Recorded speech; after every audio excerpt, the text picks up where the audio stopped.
Welcome to Agenda Edina, a news program summarizing the actions taken at City Hall that affect you most. I'm your host, Dorothea Marty. Braemar Park is the likely site of a long-considered sports dome. Last year, a group of Edina residents looking to develop an indoor sports facility for recreational and competitive athletic activities came forward with their ideas. A working group of the park board was formed and determined that there is significant community interest in the construction of a sports dome. Members also determined that due to limited field space in Edina, it's in the community's best interest to build one in a location that results in the addition of an athletic field that can be used throughout the year. The desired solution is a new rectangular-shaped artificial turf field with an inflatable dome over it during the winter months. Over the course of the summer, the working group studied possible locations for the sports dome.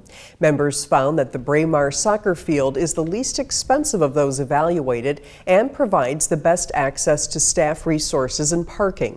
However, a sports dome at Braemar would not result in an additional athletic field for summer use. Some argue it actually causes a loss of a field because the current natural grass field at Braemar is large enough to accommodate multiple athletic events when divided in half and played the width of the field. City staff and representatives of athletic associations have worked to come up with a sort of field swap. The Edina Football and Lacrosse Associations seem willing to move off of Lewis Park fields to create more space for the soccer club. If a dome was built at Braemar, football and lacrosse would move from Lewis and would have priority use of the new turf field there. They would also continue to use fields at Pamela Park.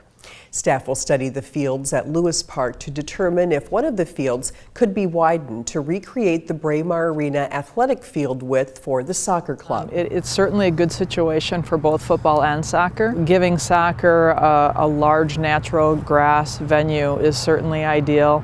It also helps us to at least consider our field resting policy that we've been utilizing at Lewis Park.